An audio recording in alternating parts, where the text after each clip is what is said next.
कहानी my silent love, episode 1। टिया की टैकलीफेन। सुबह टिया का घर। सुबह सुबह पानी मुंह पे फेंके जाने के साथ टिया की नींद खुली। उसके ऊपर पानी डालने वाली कोई और नहीं बल्कि उसकी सौतेली बहन लिप्सा थी। चल उठ महारानी, सारा काम कौन करेगा? लिप्सा चिल्लाए। ये रोज का था। टिया देखने में बेशक दुबली पतली थी, लेकिन वो बहुत खूबसूरत थी। भगवान ने उसे इतना मासूम और प्यारा चेहरा दिया था कि कोई भी उसे देखकर अपने होश खो बैठता था। लेकिन टिया के चेहरे की तरह उसकी किस्मत खूबसूरत नहीं थी। कॉलेज का सबसे हैंडसम लड़का अव्यांश, जिसकी वो गर्लफ्रेंड थी, वो उसे छोड़ चुका था, क्योंकि वो उसे खुद को हाथ नहीं लगाने देती थी। और उसके 52 वर्षीय पिता, जिनसे वो इस दुनिया में सबसे ज्यादा प्यार करती थी, उन्होंने पिछली रात ही टिया की सौतेली माँ और सौतेली बहन की बातों में आके उसे बेरहमी से पीटा था। टिया ने खुद की हालत देखी। उसके गालों पर थप्पड़ के निशान थे, शरीर पर मारने के निशान थे। अपनी सौतेली माँ और बहन से तो वो पहले ही नफरत करती थी, लेकिन आज अपने पिता से भी हो गई थी। उसकी सौतेली माँ ईदिया बहुत शातिर औरत थी। वो हमेशा टिया के पापा हृदय के सामने टिया के साथ प्यार से पेश आती थी। लिप्सा भी एक आदर्श बड़ी बेटी और प्यार करने वाली बहन होने का ढोंग करती थी। हृदय घर में ज्यादा नहीं रहते थे। वो अक्सर काम के सिलसिले में बाहर ही रहते थे। वो के कंपनी के ओनर के मैनेजर थे। टिया को हमेशा लगता था कि पापा उससे बहुत प्यार करते हैं, पर कल रात वो भ्रम भी टूट गया। उसके पापा ने उस पर हाथ उठाने से पहले एक बार भी नहीं पूछा कि वो लड़का जो पकड़ा गया था, क्या वो सच में उसका बॉयफ्रेंड था भी या नहीं। बस लिप्सा का रोना धोना सुनकर ही उसे पीटना शुरू कर दिया। और सच ये था कि वो लड़का टिया का नहीं बल्कि लिप्सा का बॉयफ्रेंड था। गुस्से में चिल्लाते हुए हृदय ने कहा, तूने एक बार भी मेरी इज्जत की नहीं सोची। आज तूने साबित कर ही दिया कि तू मेरी नाजायज औलाद है। तुझे पाल पोस कर बड़ा किया, तेरी हर जरूरत को पूरा किया, और उसका ये सिला दिया तूने मुझे। एहसान फरामोश। बचपन से ही टिया अपनी सौतेली माँ और बहन का जुल्म सह रही थी, लेकिन उसे लगता था कि उसके पापा उसे बहुत प्यार करते हैं। लेकिन आज उन्होंने भी साबित कर दिया था कि वो उनके लिए कोई मायने नहीं रखती। वो बस उनकी एक गलती है जिसका बोझ वो आज तक ढो रहे हैं। इस छोटी उम्र में टिया को आज जिंदगी के दो सबसे बड़े धोखे मिले थे। पहला, जिस लड़के से वो प्यार करती थी वो उसे छोड़कर किसी और लड़की के साथ रिलेशनशिप में आ गया था।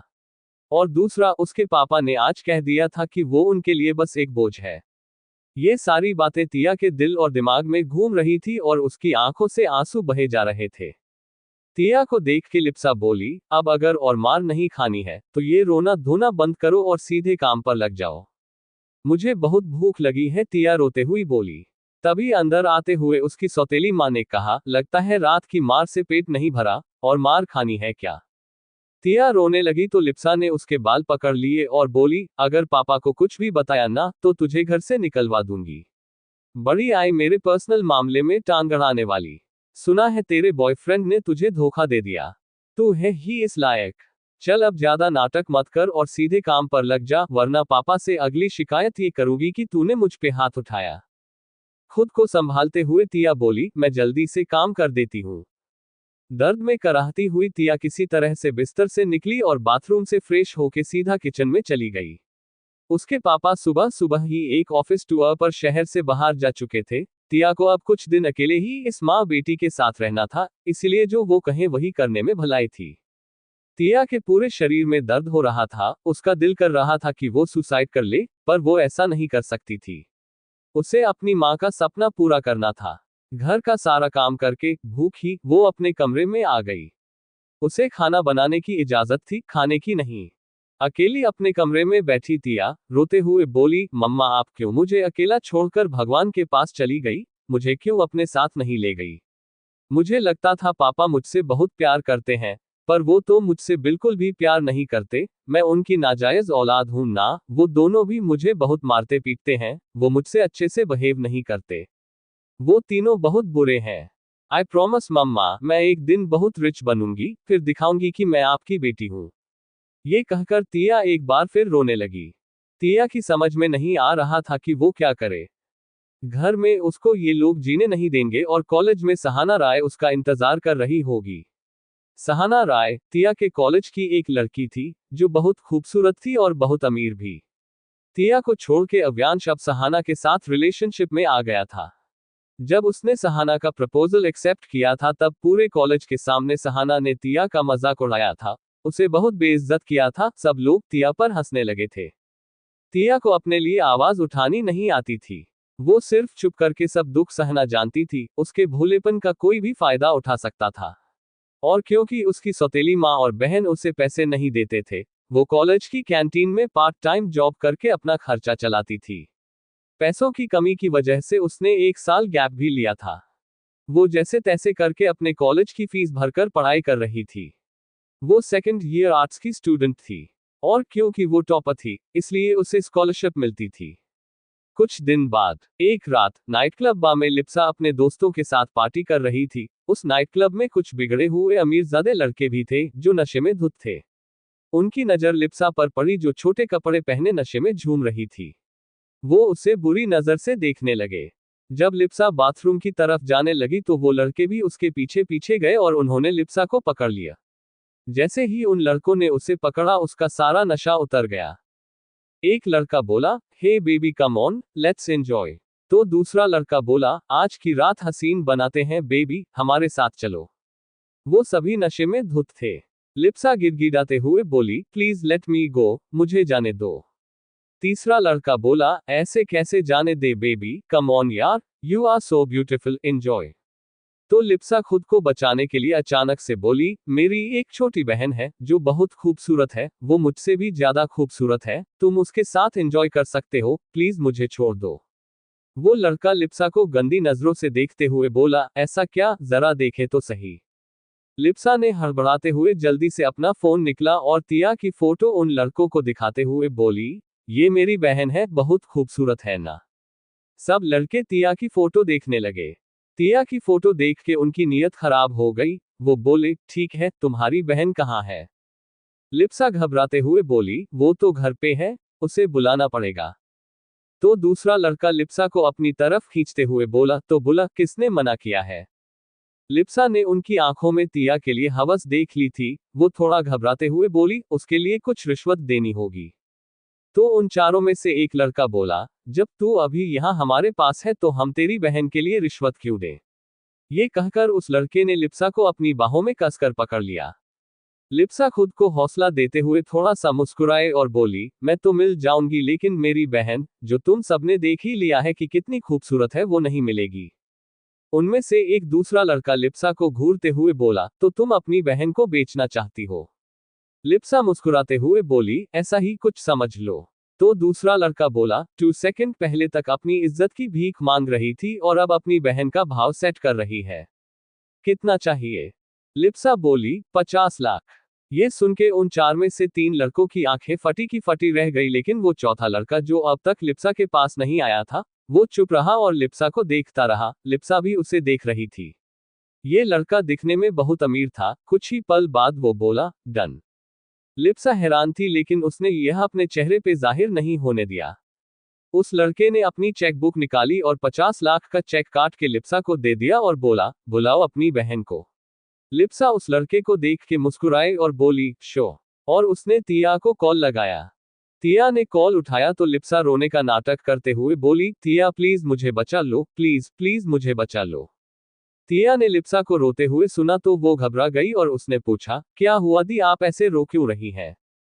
लिप्सा ने बुरी तरह से रोते हुए जवाब दिया, प्लीज जल्दी से नाइट क्लब बा आ जाओ, मुझे बचा लो तिया प्लीज। तिया हड़बड़ा गई और बोली, मैं आ रही हूँ। ये सुन के लिप्सा ने फोन काट दिया और उसके चेहरे का एक्सप्रेशन एकदम से बदल गया और उसने उन लड़कों को देख के बोला, वो आ रही है। एक लिप्सा थी जो अपनी बहन की जिंदगी को अंधेरे में धकेल रही थी और एक तिया थी जो लिप्सा को बचाने के लिए बिना कुछ सोचे समझे नाइट क्लब बजा रही थी। तिया लिप्सा को इसलिए नहीं बचाना चाहती थी क्योंकि वो उसकी बहन थी, बल्कि इसलिए बचाना चाहती थी क्योंकि वो उसके पापा की बेटी थी। तिया नाइट क्लब बार रिक्शा लेकर पहुंची।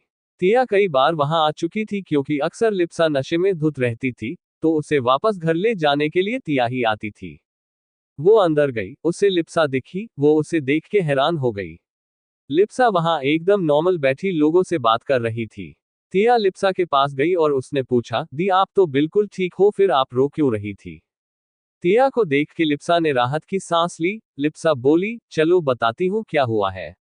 लिप्सा उसे एक रूम में लेकर गई। वो प्राइवेट रूम था। अंदर जाकर उसने तिया को धक्का दे दिया और बाहर से रूम बंद कर दिया।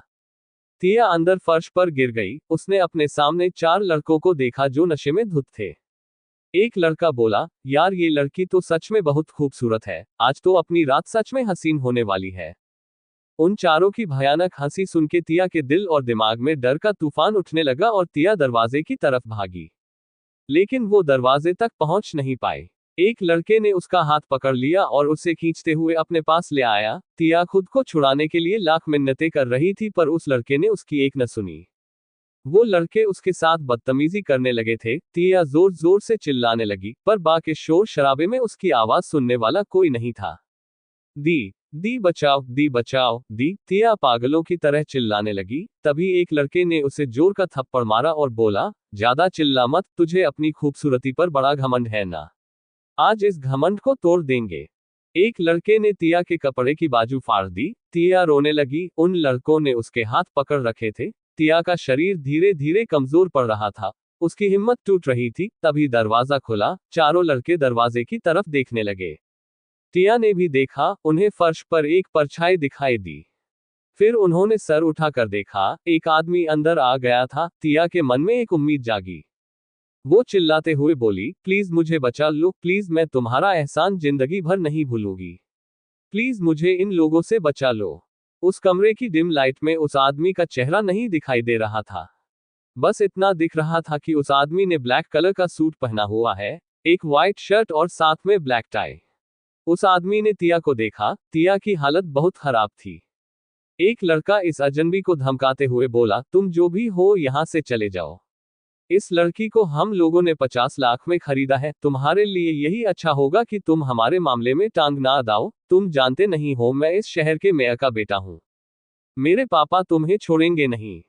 तिया रोते हुए बोली, प्लीज मुझे बचा लीजिए। तुम्हें बचाकर मुझे क्या मिलेगा? उस कमरे में उस आदमी की आवाज गूंजी। ये सुनकर तिया की आखिरी उम्मीद भी टूट गई। उसका शरीर ठंडा पड़ने लगा। मेयर का लड़का बोला, तेरा टाइम हो गया हीरो, अब हमें अपनी 50 लाख की इन्वेस्टमेंट का इंटरेस्ट लेने दे। वो आदमी मुड़ के जाने लगा। वो चारों फिर से तिया की तरफ बढ़ने लगे। एक लड़का जिसने पहले से तिया के पैर पकड़ रखे थे वो उसको देख के बहुत ही गंदी तरह से हंसता हुआ बोला, अब तुम्हें कौन बचाएगा बेबी, लेट्स एंजॉय। तिया डर के मारे बेहोश हो गई। तभी मेयर के बेटे को एक जबरदस्त किक पड़ी और वो 10 कदम दूर जा गिरा। उसके तीनों दोस्त उसे देखने लगे। वो हैरान रह गए और देखते ही देखते उस आदमी ने चारों लड़कों की ताबड़तोड़ पिटाई कर दी। उस आदमी ने अपना कार्ड निकाला और उन अधमरे लड़कों के पास फेंकते हुए बोला, 50 लाख दिए थे ना तुमने इसके लिए, मैं तुम्हें 1 करोड़ दे रहा हूं। अपना इलाज करा लेना और इस रात को और इस बात को हमेशा के लिए भूल जाना। तभी वहां 5 आदमी और आ पहुंचे। ये लोग इसी खतरनाक आदमी के लिए काम करते थे। उनमें से एक बोला, कोई तूफान आया है क्या? वो ऐसे बोल रहा था जैसे सोकर उठा हो और अब भी नींद में ही हो। वो लड़का उस आदमी का भाई था। उन लोगों ने तिया को देखा। उस आदमी ने अपना कोट उतारा और तिया को ढक दिया। उसका भाई बोला, भाई लगता है सीरियस मामला है, इस लड़की को हम यहाँ नहीं छोड़ सकते। इसको अपने साथ ले चलते हैं, जब इसको होश आ जाएगा तो इसको इसके घर छोड़ देंगे, वैसे आप उठाओगे कि मैं उठाऊं? वो आदमी बोला, उसकी कोई जरूरत नहीं। उसने तिया को अपने बाहों में उठा लिया। वो लोग वहां से बाहर निकल गए। बाहर 45 लग्जरी मर्सिडीज खड़ी थी। एक आदमी ने उस काले सूट वाले के लिए एक मर्सिडीज का दरवाजा खोला और वो खतरनाक आदमी तिया को अपनी बाहों में लिए गाड़ी में बैठ गया और उसके आदमियों ने दरवाजा बंद कर दिया।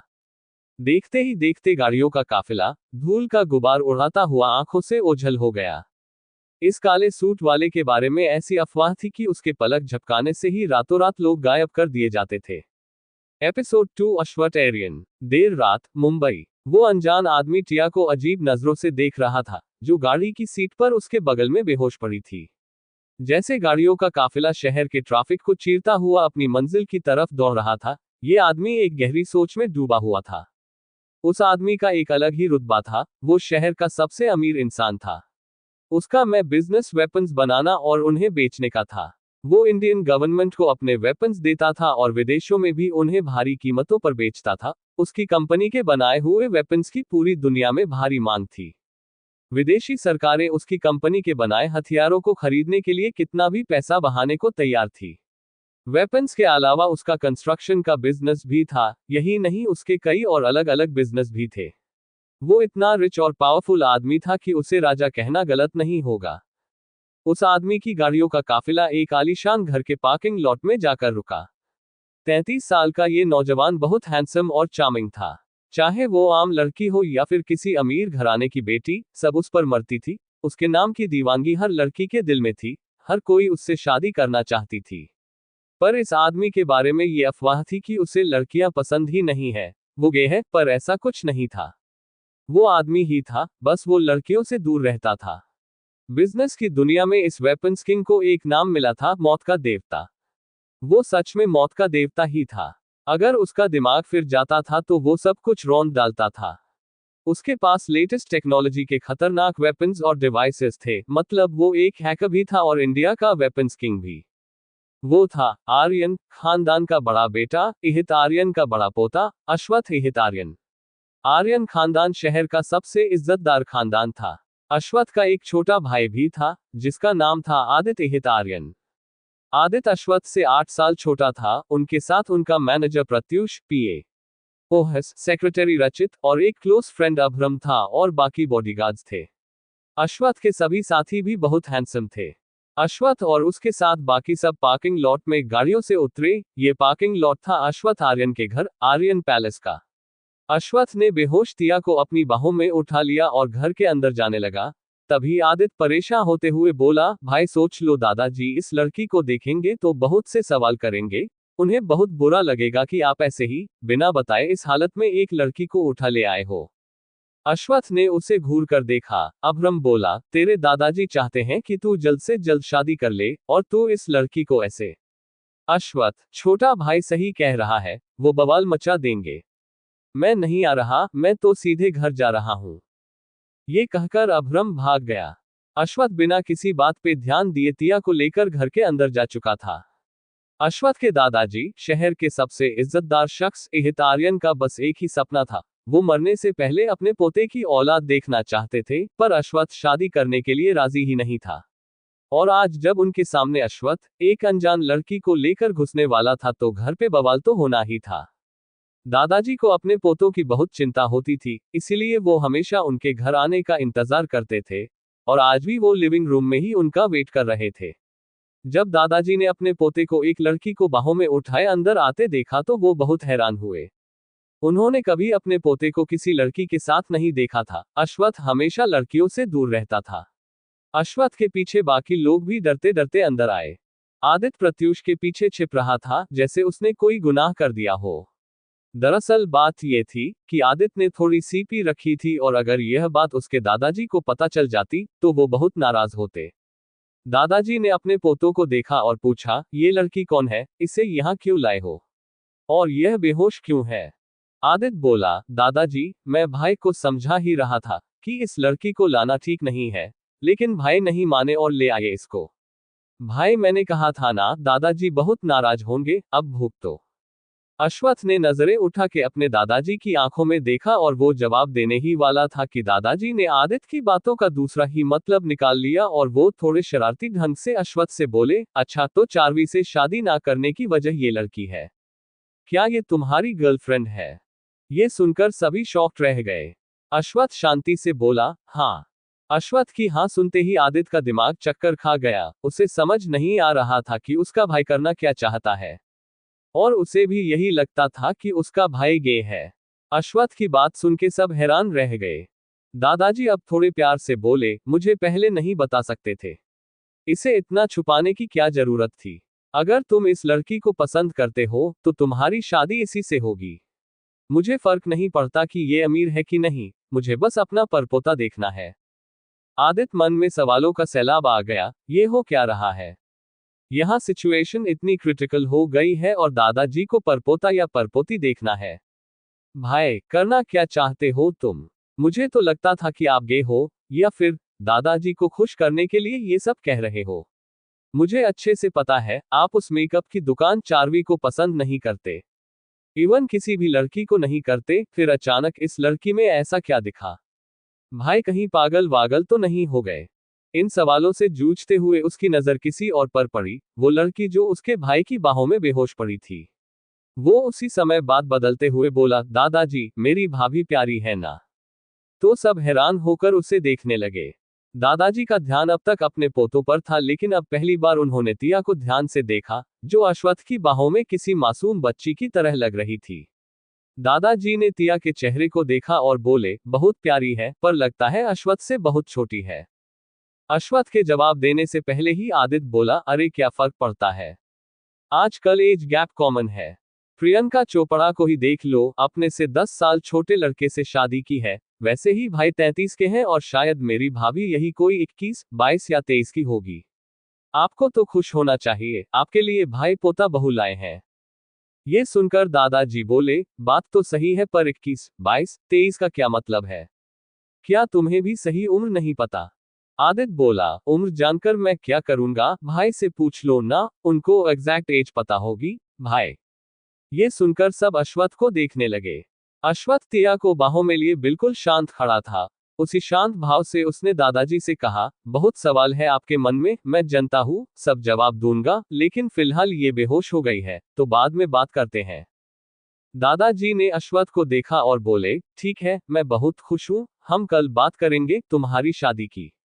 ये सुनकर आदित्य लड़खड़ा गया, लेकिन अश्वत्थ के चेहरे पर कोई भाव नहीं बदला और वो तिया को लेकर अंदर कमरे में चला गया। दादाजी भी मुस्कुराते हुए अपने कमरे में चले गए, बस एक आदित्य अकेला लिविंग रूम में सुन्न खड़ा रहा।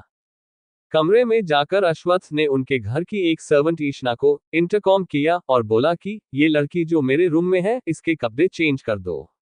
ये कहकर अश्वत्थ अपने रूम से अटैच्ड स्टडी रूम में चला गया। कुछ देर बाद ईशना अश्वत्थ की स्टडी में आई, वो थोड़ी परेशान थी। उसे परेशान देख के अश्वत्थ ने पूछा, क्या हुआ, कोई परेशानी? तो ईशना हिचकिचाते हुए बोली, बिग बॉस, बात यह है कि, और आधे में ही चुप हो गई। अश्वत्थ, क्या हुआ? ईशना की आंखों में दर्द था, वो बोली, बिग बॉस, लगता है उस लड़की पर बहुत जुल्म बरसाया गया है। उसके पूरे शरीर पर ताजा जख्म है। ऐसा लगता है कि उसे 1-2 दिन पहले ही बेरहमी से पीटा गया है।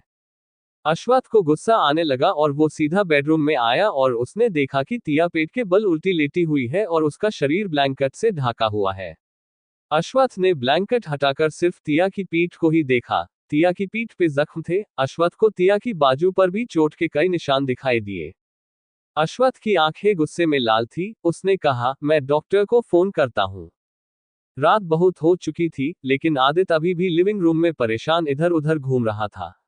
तभी उसने उनकी फैमिली डॉक्टर नैना को उनके घर आते देखा और वो सोच में पड़ गया। डॉक्टर नैना आधी रात को आर्यन पैलेस में क्या कर रही हैं? इन्हें किसने बुलाया? उसने डॉक्टर का रास्ता रोक लिया और बोला, अरे डॉक्टर नैना, आप इतनी रात को यहाँ? डॉक्टर नैना बोली, आपके भाई ने इमरजेंसी में बुलाया है। ये सुन के आदित्य फिर से कंफ्यूज हो गया। आदित्य को उसके हैरान हाल में छोड़ के वो सीधे अश्वत्थ के रूम में चली गई। अश्वत्थ के रूम में घुसते ही वो हैरान हो गई। अश्वत्थ के बेडरूम में लड़की। अपनी हैरानगी को जाहिर करते हुए वो बोली, क्या बात है? सबको लगता है कि आप गे हो, मुझे भी यही लगता था, पर आप तो। बीच में ही बात काटते हुए अश्वत्थ बोला, डॉक्टर नैना, मैंने आपको इलाज करने के लिए बुलाया है, मेरे गे होने या ना होने का पता लगाने के लिए नहीं। आप प्लीज अपने काम पे ध्यान दीजिए। ये कहकर अश्वत्थ अपने बेडरूम से अटैच्ड बार में चला गया। वहां जाकर वो वाइन पीने लगा। उसके दिमाग में एक नई प्लानिंग शुरू हो चुकी थी। एक अच्छा आइडिया मिल गया था उसे चारवी सहाय से शादी ना करने का। चारवी सहाय से शादी ना करने की उसकी बहुत बड़ी वजह थी। चारवी जितनी अच्छी दिखती थी उतनी अच्छी थी नहीं, और अश्वत्थ लोगों की नीयत को बहुत अच्छे से पहचान लेता था और चारवी भी उसकी नजरों से नहीं बच पाई थी। पर चारवी ने उसके दादाजी का दिल जीत लिया था, तो चारवी से शादी ना करने की सिर्फ एक ही वजह थी, जो उसके दादाजी को मंजूर होती कि वो किसी और से शादी करना चाहता है। उसने तिया की फोटो क्लिक कर रखी थी और कुछ देर पहले ही अपने डिटेक्टिव विक्टर को उसके बारे में इंफॉर्मेशन निकालने के लिए कह दिया था। तिया फिलहाल उसके लिए खुद को चारवी से बचाने वाली तलवार थी।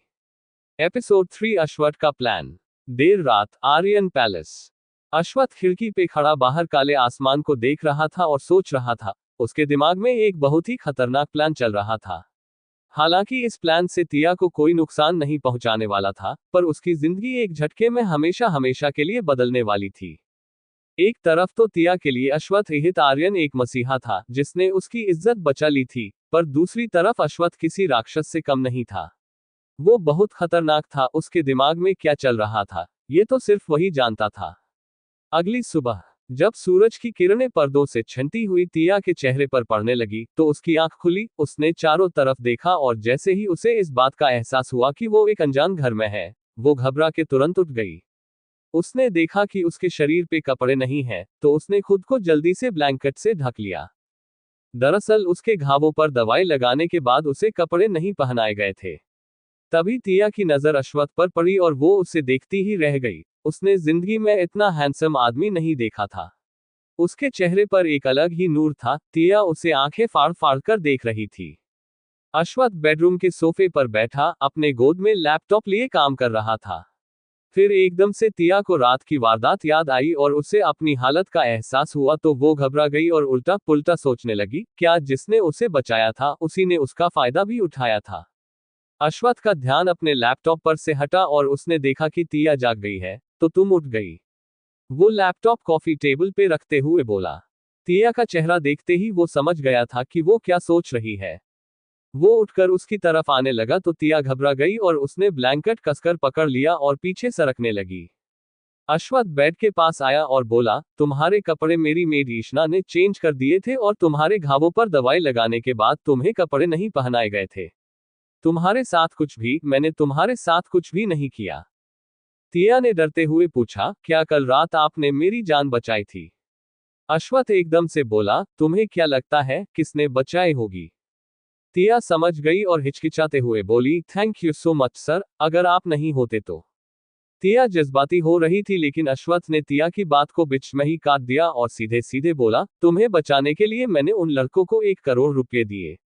1 करोड़, जानती हो ना कि 1 करोड़ में कितने जीरो होते हैं? तिया हैरान होकर उसे देखने लगी।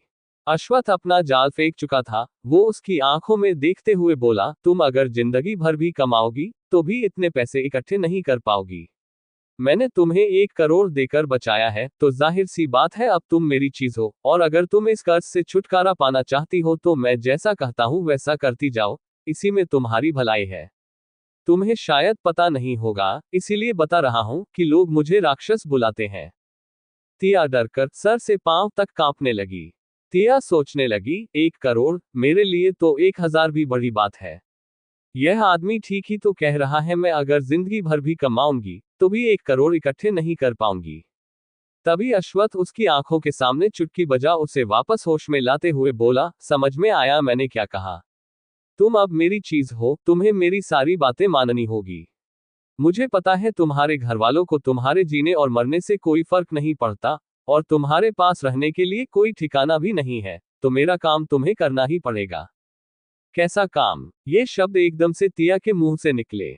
अश्वत्थ उसको घूरते हुए बोला, कर्ज मेरा है तुम पर, सवाल मैं करूंगा, तुम सिर्फ कहोगी हाँ, समझी? तिया डर गई और जल्दी से अपना सिर हाथ में हिलाया। वो और कर भी क्या सकती थी? वो बुरी तरह से फंस चुकी थी। अश्वत्थ के चेहरे पर हल्की सी मुस्कुराहट आई और वो बोला, वेरी गुड, बाथरूम में जाओ और जाकर नहा लो। जाओ। तिया कंफ्यूज्ड थी, डरी हुई थी, उसने ब्लैंकेट को कसकर पकड़कर ओढ़ा हुआ था। अश्वत्थ ने उसे घूर कर देखा और कहा, और इस बार थोड़े गुस्से में कहा, गो डॉट नाउ। तिया डरते डरते ब्लैंकेट को लपेटे हुए बिस्तर से उतरी। तभी एक झटके से अश्वत्थ ने अपने लंबे हाथ आगे बढ़ाए और तिया को अपनी बाहों में उठा लिया। घबराहट में तिया की सांसें ऊपर नीचे होने लगी। अश्वत्थ सीधे उसे बाथरूम में ले गया और उसे जाकर बाथटब में लिटा दिया। तिया समझ नहीं पाई थी कि पिछले 10 सेकंड में हुआ क्या था। अश्वत्थ उसको बेशर्मों की तरह देख रहा था। उसने पूछा, खुद नहा लोगी या मैं हेल्प करूं? और यह कहकर उसने ब्लैंकेट का एक कोना पकड़ा। तिया बहुत ज्यादा डर गई और उसने पूरी जान लगा के ब्लैंकेट को पकड़ लिया। वो रोने ही वाली थी कि अश्वत्थ ने ब्लैंकेट छोड़ दिया और कहा, कपड़े वहां रखे हैं और तुम्हारी जरूरत का बाकी सारा सामान है, तुम्हारे हिसाब से हीटर में पानी भी गर्म है। तिया थोड़ी सी शांत हुई तो उसने चारों तरफ देखा। उस साफ आलीशान कस्टम मेड बाथरूम को देख के वो हैरान थी। आधे घंटे बाद जब बाथरूम का दरवाजा खुला और तिया नहा के तैयार होकर बाहर आई, अश्वत्थ कमरे में बैठा तिया के बारे में वो इन्फॉर्मेशन पढ़ रहा था जो विक्टर ने भेजी थी। उसने नजरें उठाकर देखा, तिया बाथरूम के दरवाजे पे खड़ी थी। अश्वत्थ ने पहले ही उसके लिए कंफर्टेबल कपड़े रखवा दिए थे जिससे उसके घाव को प्रॉब्लम ना हो। तिया उन कपड़ों में बहुत प्यारी लग रही थी। अश्वत्थ बोला, वहां क्यों खड़ी हो? तिया ने कोई जवाब नहीं दिया। अश्वत्थ उसे घूरते हुए बोला, मुझे पता है तुम गूंगी नहीं हो, नाटक करना बंद करो। मुझे वो लोग बिल्कुल पसंद नहीं है जो गूंगे बहरे की तरह बिहेव करते हैं। तिया डर गई और धीरे सी आगे बढ़ने लगी। अश्वत्थ उसकी कछुए की सी चाल देखकर इरिटेट हुआ और बोला, अगर ऐसे ही चलोगी तो मेरे पास पहुंचने में तुम्हें 4 साल लगेंगे। तिया जल्दी से अश्वत्थ के सामने आके किसी आज्ञाकारी स्टूडेंट की तरह खड़ी हो गई। ऐसा लग रहा था जैसे अश्वत्थ उसका टीचर है जो उसे इंस्ट्रक्शन दे रहा हो। अश्वत्थ ने उसे सर से पांव तक देखा और बोला, भूख लगी है? तिया ने कुछ नहीं बोला। अश्वत्थ समझ गया था कि तिया बहुत ही सकुचाई लड़की है और बहुत ज्यादा सेंसिटिव भी। लैपटॉप एक तरफ रख के वो खड़ा हो गया और तिया की तरफ बढ़ने लगा। तिया को पहली बार यह एहसास हुआ कि अश्वत्थ उससे बहुत ज्यादा लंबा था और उसके सामने वो एक चुहिया की तरह लग रही थी। वैसे तिया की हाइट भी अच्छी थी पर वो सिर्फ अश्वत्थ के सीने तक ही पहुंच रही थी। तभी अश्वत्थ ने कहा, अब अच्छी लड़की की तरह मुझे फॉलो करो। ये कहकर वो कमरे से बाहर निकल गया। तिया भी उसके पीछे पीछे चल दी। वो दोनों डाइनिंग हॉल में आए जहां पर उसके दादाजी, उसका भाई, उसका मैनेजर, सेक्रेटरी और चीफ बॉडीगार्ड ब्रेकफास्ट के लिए वेट कर रहे थे। अश्वत्थ और तिया को आते देखकर आदित्य एक्साइटेड हो गया और बोला, दादाजी लो मेरे भाई और भाभी आ गए। दादाजी ने अपने पोते और तिया को देखा और उनके चेहरे पर एक मुस्कुराहट आ गई। अश्वत्थ ने डाइनिंग टेबल पर सबको देखा और आके अपनी चेयर पर बैठ गया, पर तिया खड़ी रही। ये देखकर दादाजी को बड़ा अटपटा लगा और वो तिया से बोले, अरे बेटा डरो मत, बैठो। फिर उन्होंने अश्वत्थ को देखा और उसे टोकते हुए कहा, तुम खुद आकर बैठ गए, पहले उसे बिठाओ। अश्वत्थ, अपनी होने वाली बीवी के साथ ऐसा कौन करता है? आदित्य बोला, भाई ऐसे कौन करता है? तिया को कुछ समझ नहीं आ रहा था। वो हक्की बक्की डरी सहमी सबको देख रही थी। वो सोचने लगी कि कहीं वो किसी तरह के पैरानॉर्मल वर्ल्ड में तो नहीं पहुंच गई है। अश्वत्थ के चेहरे पर कोई एक्सप्रेशन नहीं था। उसने तिया को देखा और बोला, बैठ जाओ। तिया तब भी वैसे ही जड़ खड़ी रही। तभी अश्वत्थ ने तिया का हाथ पकड़ा और उसे चेयर पर अपने पास बिठा लिया। सब डाइनिंग टेबल पर बैठ चुके थे। सर्वेंट ने ब्रेकफास्ट सर्व करना शुरू किया। इतना हेल्दी और शाही ब्रेकफास्ट स्प्रेड तिया ने पहली बार देखा था। उसे बहुत भूख ही लगी थी पर वो खाने में संकोच कर रही थी। दादाजी बोले, बेटा शर्माओ मत, तुम्हारा ही घर है। तिया चुपचाप दादाजी की बात सुनती रही पर उसकी खाने को छूने की हिम्मत नहीं हुई। दादाजी ने उससे पूछा, क्या तुम ठीक से खाती पीती नहीं हो? इतनी दुबली पतली हो कि एक ही फूंक में उड़ जाओगी। ये सुनते ही आदित्य को शरारत सूझी और खाना छोड़कर उसने तिया को फूंक मारी। टेबल पर बैठे सभी सदस्य उसकी इस हरकत से हैरान थे।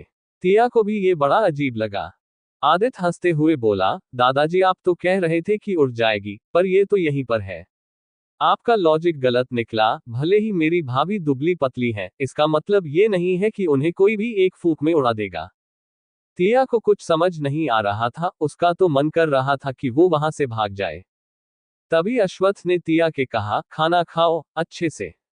उसने जानबूझकर सर्वेंट से तिया को ज्यादा ब्रेकफास्ट सर्व करने के लिए कहा था ताकि तिया पेट भर के खा सके।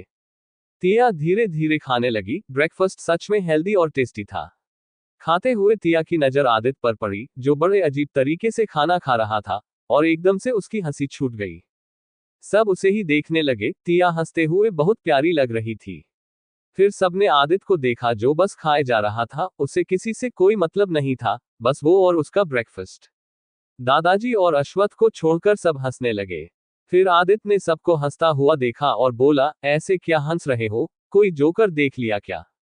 तो प्रत्यूष अपना पेट पकड़कर बड़ी मुश्किल से बोला, ओ माय गॉड आदि, तुम ऐसे खाना खाते हो, सो फनी।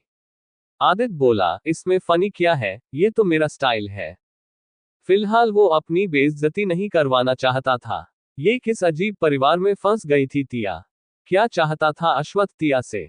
कल तक कॉलेज जाने वाली तिया की शादी की बातें शुरू हो गई थी, वो भी मौत के देवता के साथ। क्या होगा तिया की मायूस जिंदगी का आने वाला कल? एपिसोड 4 अश्वत्थ और तिया की शादी। सुबह आर्यन पैलेस। अश्वत्थ ने तिया को देखा तो वो डरकर चुप हो गई और सिर नीचे कर लिया। तिया के एकदम से चुप हो जाने पर आदित्य बोला, अरे क्या हुआ भाभी, अभी तो हंस रही थी, अचानक चुप कैसे हो गई? भाई ने आपको इशारों इशारों में डांट तो नहीं दिया? तिया उसे शॉक्ड होकर देखने लगी और हैरान होकर उसके मुंह से निकला, भाभी। तो सब उसे देखने लगे। दादाजी बोले, बेटा तुम मेरे पोते की गर्लफ्रेंड हो ना? ये सवाल सुनकर तिया के पैरों तले जमीन निकल गई। वह चौंक कर बोली, गर्लफ्रेंड किसकी? तिया का सवाल सुनकर अब दादाजी अश्वत्थ को अजीब ढंग से देखने लगे। सिचुएशन को हाथ से निकलते देख आदित्य अपने भाई के बचाव में हड़बड़ाता हुआ बोला, अरे मेरी प्यारी भाभी, क्या आप भी गुस्सा छोड़ दो? आप इसलिए ऐसा बोल रही हैं ना क्योंकि भाई के साथ आपका झगड़ा हो गया है? डोंट वरी भाभी, भाई आपसे शादी करने वाले हैं, इसलिए तो आपको घर लाए हैं। और भाभी आप चिंता मत करो, चाहे कुछ भी हो जाए, मैं हमेशा आपकी साइड हूं, हम दोनों मिलकर भाई की क्लास लेंगे। उसने अश्वत्थ को देखा और अपने दादाजी की नजरों से बचते हुए उसे आंख मारी। तिया शॉक्ड रह गई। अश्वत्थ ने तिया को घूर कर देखा और आंखों ही आंखों में कह दिया, शायद तुम भूल रही हो कि तुम्हारे ऊपर 1 करोड़ का कर्जा है, जो तुम चुका नहीं सकती, तो इसलिए बेहतर होगा कि मैं जैसा कहूं वैसा करो। मेरी हाँ में हाँ मिलाओ। तिया इशारा समझ गई और धीरे से बोली, आई एम सॉरी। अश्वत्थ ने अपने दादाजी से पूछा, दादाजी आपको मेरी पसंद से कोई ऐतराज तो नहीं है ना? दादाजी अश्वत्थ का सवाल सुन के हंसने लगे और बोले, मुझे ऐतराज होगा? क्या तुम्हें सच में ऐसा लगता है? मेरे प्यारे पोते, अगर ऐतराज होता तो रात को ही मैं तुम्हें घर में घुसने नहीं देता। मुझे तो खुशी है कि तुम खुद मेरे लिए पोता बहू लेकर आए हो, अब बस जल्दी से शादी कर लो, पता नहीं मैं और कितना जीऊंगा, बस मुझे जल्दी से परपोता या परपोती दे दो। ये सुनकर आदित्य हंसते हुए बोला, दादाजी बच्चे कोई मार्केट में मिलने वाले प्रोडक्ट थोड़ी ना है कि मार्केट गए, वहां से खरीदे और घर ले आए। बच्चे होने में बहुत टाइम लगेगा और आपको किसने कहा कि आप मरने वाले हैं? आप इतनी जल्दी नहीं मर सकते, आपको तो मेरे भी बच्चे देखने हैं, इनफैक्ट हम सबके बच्चे देखने हैं। आदित्य की बात को आगे बढ़ाते हुए प्रत्युष बोला, और नहीं तो क्या दादाजी, आप भी हमेशा सिटी हो जाते हैं, कम से कम आपको 200 साल और जीना है। अपने पोतों और बाकी सब की बात सुनकर दादाजी के चेहरे पर मुस्कुराहट आ गई और वो बोले, अगर चाहते हो कि मैं 200 साल और जीऊं तो मेरे पोते से बोलो मेरी पोता बहू से शादी कर ले आज। ये सुनकर सब हैरान रह गए, पर अश्वत्थ शांत था जैसे उसे पता हो कि ऐसा होने वाला है। दादाजी अश्वत्थ को देख के बोले, मैंने पंडित जी से बात की है, वह बता रहे थे कि आज का दिन बहुत शुभ है। ये सारी बातें सुनकर तिया हक्की बक्की रह गई। तिया सोचने लगी, शादी? ये हो क्या रहा है मेरे साथ? भगवान आप क्या चाहते हो, मेरी शादी? उसका शरीर ऊपर से नीचे तक कांपने लगा। अश्वत्थ ने उसकी हालत भांप ली और टेबल के नीचे से उसका थरथर कांपता हाथ टाइटली पकड़ लिया, लेकिन इससे फायदा कम नुकसान ज्यादा हुआ। अश्वत्थ के उसे छूते ही उसके अंदर मानो कर दौड़ गया हो, उसकी घबराहट बढ़ती ही जा रही थी। अश्वत्थ ने उसे धीरे से बोला, शांत हो जाओ, इतना क्यों कांप रही हो? मैं कौन सा तुम्हारी बलि चढ़ा रहा हूं? याद रखो, I am your boss, I saved you, understand? ये सुनकर तिया खुद को नॉर्मल दिखाने की कोशिश करने लगी। उसको आदत थी अपनी सौतेली माँ और बहन के जुल्म सहने के बाद भी वो अपने पापा को कुछ पता नहीं लगने देती थी। उनको लगता था कि वो बहुत खुश है, अपना दर्द छुपाने में उसने महारत हासिल कर ली थी।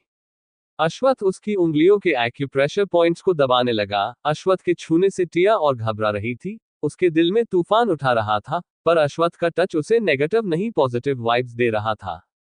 आदित्य खुशी से चिल्ला पड़ा और बोला, क्या कहा दादाजी आपने?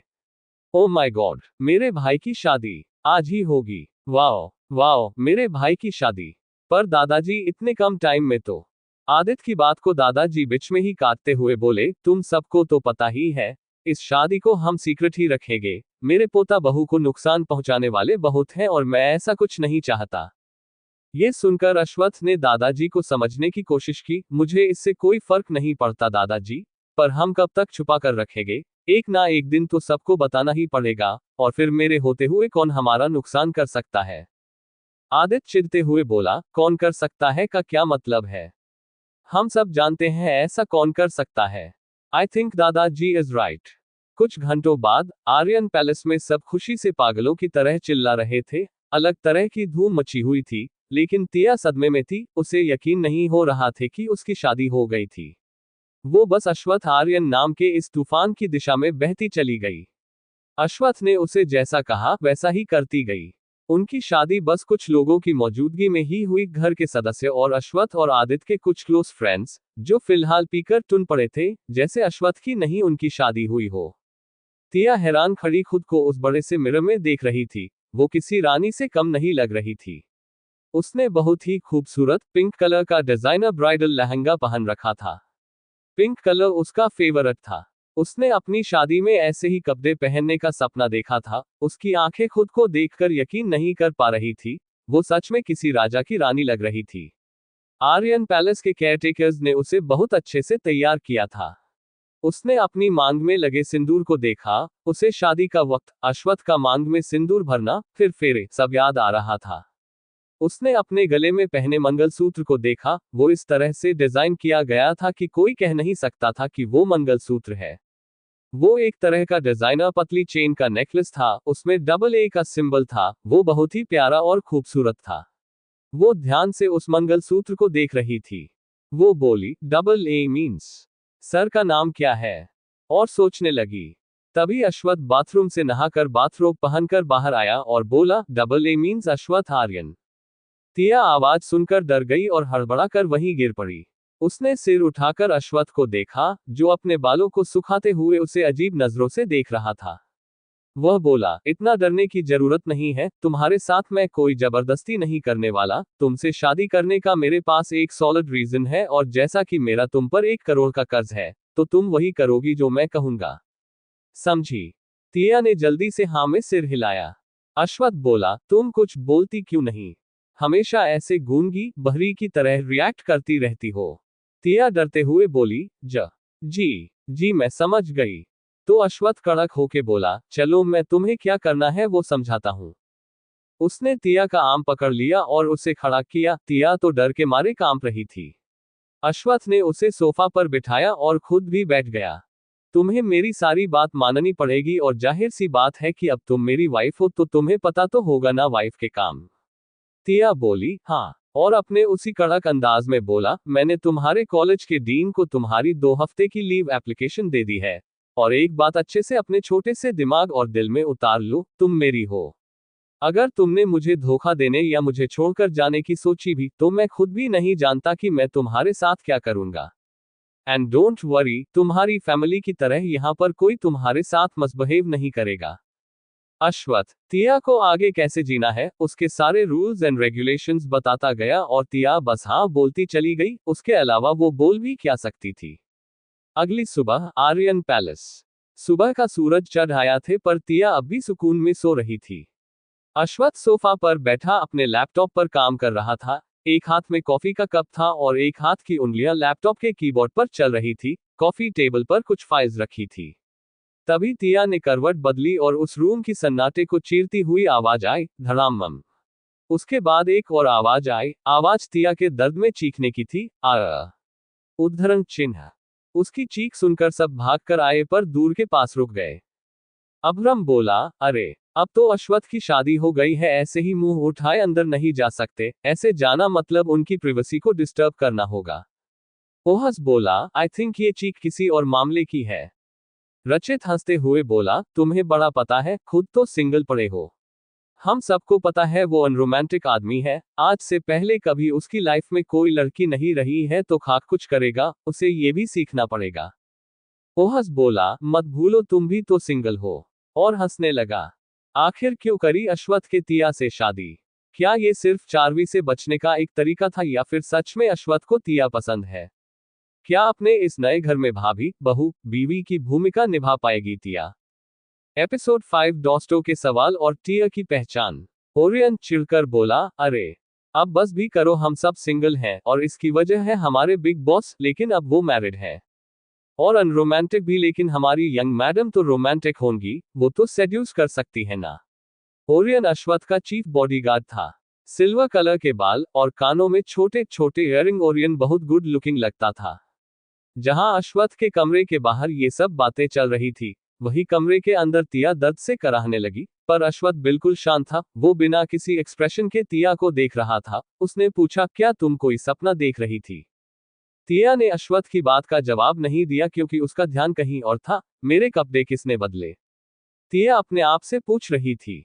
उसने शादी का जोड़ा नहीं पहन रखा था और उसे अच्छे से याद था कि वो शादी के जोड़े में ही अश्वथ के रूल्स एंड रेगुलेशंस सुनते सुनते सोफा पर ही सो गई थी। वो हकलाते हुए बोली, सर क्या आपने मेरे कपड़े? अश्वथ बिना एक्सप्रेशन के बोला, हाँ मैंने तुम्हारे कपड़े चेंज कर दिए। ये सुनते ही वो जोर से चिल्लाई और इस बार दरवाजे के पीछे खड़े लोगों से रहा नहीं गया और वो सब बिना इजाजत आतंकवादियों की तरह अंदर घुस आए। उन सबको देख के अश्वथ चौंक गया। आदित्य डरते हुए बोला, सॉरी भाई, हमें गलत मत समझना, पर हमसे रहा नहीं गया। भाभी क्यों चिल्ला रही थी? कहीं आपने उनके साथ कुछ किया तो नहीं? ओहस बोला, बिग बॉस क्या हुआ? अश्वथ को इन लोगों पर गुस्सा आ रहा था। ओरियन ने तिया को देखा और बोला, अरे हम लोग गलत टाइम पर आ गए, चलो चलो। आदित्य जाने को राजी नहीं था। उसने पूछा, ऐसे कैसे चले, पहले पता तो चले हुआ क्या है? अश्वथ चिढ़ते हुए बोला, कुछ नहीं हुआ है, तुम्हारी भाभी बेड से गिर गई। अश्वथ की इरिटेशन को समझते हुए ओरियन सबको धक्का देते हुए कमरे से बाहर निकाल लाया। आदित्य, जिसको ओरियन जबरदस्ती बाहर लाया था, बोला, क्या कर रहे हो? ओरियन उसे समझाते हुए बोला, अरे यंग मैडम भी यहाँ रहती है, हमें अब पहले जैसे बेशर्मों की तरह वहां मुंह उठाए नहीं जाना चाहिए। आदित्य मजाक करते हुए बोला, तो क्या शर्म से जाना पड़ेगा? प्रत्युष का आदित्य को पकड़कर पीटने का मन कर रहा था। हमेशा से आदित्य के दिमाग की वायरिंग अलग ही थी, वो हमेशा से अलग ही सोचता था। प्रत्युष ने खुद को शांत किया और बोला, अरे मेरे भाई, तेरा भाई अब शादीशुदा है, उसकी एक खूबसूरत बीवी है, उनके पर्सनल अलोन टाइम में हम उन्हें डिस्टर्ब नहीं कर सकते ना। पर मेरा भाई तो अनरोमांटिक है। ये कहकर प्रत्युष की बात को आदित्य ने काट दिया। ओरियन दोनों को डांटते हुए बोला, चुप, अब चलो। और सभी आदित्य को उठाकर ले गए। कमरे में तिया चीखते हुए बोली, आप ऐसा कैसे कर सकते हैं? आप मुझे उठा भी तो सकते थे, आपने क्यों मेरे कपड़े बदले? अश्वथ ने उसे ऊपर से नीचे तक देखा और शांत होकर बोला, क्यों? मैं तुम्हारे कपड़े चेंज क्यों नहीं कर सकता? शायद तुम भूल रही हो तुम मेरी बीवी हो, तो इतना हक तो है ना मेरा। ये सुनकर तिया चुप हो गई। अश्वथ अजीब ढंग से मुस्कुराते हुए बोला, इतना शर्मिंदा होने की जरूरत नहीं है, मैंने ही देखा है, किसी और ने नहीं। ये सुन के तिया का मन कर रहा था कि वो वहीं पर गड्ढा खोदकर उसमें गिर जाए, या फिर धरती फट जाए और वो उसमें समा जाए। अश्वथ ने तिया को प्रिंसेस नाइट गाउन पहना दिया था। तिया के गाल शर्म से लाल हो गए थे, वो फर्श को देख रही थी, और वहीं अश्वथ बेशर्मों की तरह कुछ भी बोले जा रहा था। अश्वथ ने उसकी मन की बात जान ली थी। वो उसे छेड़ते हुए बोला, मेरे घर में गड्ढा खोदने की कोशिश मत करना, समझ गई? और मरने की तो बिल्कुल भी मत सोचना। ये सुनकर तिया शॉक्ड रह गई कि अश्वथ को कैसे पता चला कि वो वही सोच रही थी। पूरी दुनिया में सबको लगता था कि अश्वथ एक बहुत ही अनरोमांटिक पर्सन है। इनफैक्ट उसके दोस्तों और भाई को भी यही लगता था। उन्हें क्या पता था कि उनका ये दोस्त इतना बेशर्म भी हो सकता है। और तो और अश्वथ खुद भी हैरान था कि वो क्या बके जा रहा है और किस लिए। उसने तिया को देखा और बोला, तुम्हें पता है ना क्या करना है? तिया चुप खड़ी उसे देखती रही। अश्वथ उसे समझाते हुए बोला, आज पहली रसोई की रस्म करनी है, तुम्हें मेरे दादाजी को इम्प्रेस करने का एक भी मौका नहीं छोड़ना है, समझ में आई बात? तुम्हें खाना बनाना तो आता है ना? ये सुनकर तिया बोली, जी। तो अब जाओ, जाकर नहा लो, और हाँ, बाहर मेरे पागल दोस्तों की फौज है। अगर वो लोग कुछ भी उल्टा पूछते हैं तो जवाब मत देना, वो लोग बड़े बदतमीज लोग हैं। ये कहकर अश्वथ कमरे से बाहर जाने लगा। तिया मन ही मन बोली, आप कौन से अच्छे हो? तिया को वहीं जड़ खड़ा देखकर अश्वथ ने उससे फिर टोका, अब जाओगी भी या फिर चाहती हो कि मैं तुम्हारी नहाने में? अश्वथ की बात पूरी भी नहीं हो पाई थी कि तिया उठ खड़ी हुई और भागते हुए बाथरूम में घुस गई, और दरवाजा अंदर से बंद कर दिया और लंबी लंबी सांसें लेने लगी। अश्वथ को खुद पे ताज्जुब हुआ और वो मन ही मन बोला, मैं कब से ऐसा हो गया हूँ? कुछ भी बोले जा रहा हूँ। लोग सही कहते हैं, औरत का चक्कर ही ऐसा होता है। क्या मेरा? नो नो नो, ऐसा नहीं हो सकता। यहाँ अश्वथ परेशान हो रहा था अपने इस नए बिहेवियर से, और वहां टिया बाथरूम में सोच रही थी, हे भगवान, किससे शादी कर ली मैंने, मेरी इतनी फूटी किस्मत, इससे अच्छा तो मैं। और फिर उसे याद आया कि उसे खाना बनाना है। और उसने जल्दी जल्दी तैयार होना शुरू किया। बाथरूम में सब पहले से ही रेडी था, बाथटब में पानी भरा हुआ था, कपड़े वहीं रखे हुए थे, बस अब उसे फटाफट तैयार होना था। नहाने के बाद जब टिया कपड़े पहन रही थी तो उसने देखा कि वो कपड़े तो बहुत महंगी ब्रांड के हैं। जैसे ही टिया कपड़े पहनकर बाहर आई उसने अश्वत्थ को बाहर बिस्तर पे बैठे देखा। वो बेडरूम से बाहर नहीं गया था। अश्वत्थ उसे निहारते हुए बोला, अच्छी लग रही हो। उद्धरण चिन्ह। टिया एकदम से ऑकवर्ड हो गई और सीधा ड्रेसिंग रूम में गई और थोड़ी देर बाद तैयार होकर बाहर आई। अश्वत्थ उसे देखते ही रह गया। टिया बिना अश्वत्थ पे ध्यान दिए सीधा रूम से बाहर निकली जहां उसको उस घर के सारे हैंडसम हंक्स लाइन लगाए बाहर खड़े दिखे। ऐसा लग रहा था कि वो लोग अपने फेवरेट सुपरस्टार का वेट कर रहे हो। टिया को देखकर वो लोग हैरान रह गए और उन्होंने एक साथ उसे गुड मॉर्निंग विश किया। आदित्य बोला, वाह भाभी आप क्या लग रही हो, एकदम कहर। टिया चौंक गई। अहीम बोला, madam you are looking gorgeous. Tia समझ नहीं पा रही थी कि वो इस तारीफ के जवाब में क्या कहे। आदित्य अपने कॉलर को ऊपर करते हुए अहीम से बोला, आखिर भाभी किसकी है?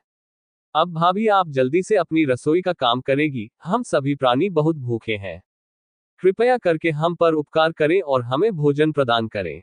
ये सुनकर टिया खिलखिलाकर हंस पड़ी। तभी जॉन्सी आए और टिया को अपने साथ ले गई। फिर सारे आदमी बिना रोक टोक के रूम में हड़बड़ाते हुए एक दूसरे पर गिरते पड़ते अश्वत्थ के कमरे में घुस गए। अपने घर के सिली हैंडसम मैन का छिछोरापन देख के अश्वत्थ बोला, तुम लोगों में सब्र नाम की चीज नहीं है। कोई ऐसे कमरे में आता है क्या? प्रत्युष बोला, ओह रियली बॉस। उद्धरण चिन्ह। ओजस प्रत्युष की बात से हिम्मत लेते हुए बोला, और नहीं तो क्या, एक बात बताओ, आपके और यंग मैडम के बीच कुछ हुआ भी या नहीं? आदित्य एक्साइटेड होकर बोला, भाई जल्दी बताओ ना, मैं चाचा बनने के लिए और ज्यादा वेट नहीं कर सकता। ये सुनकर अश्वत्थ ने उन्हें घूर कर देखा और बोला, बैड मैनर्स।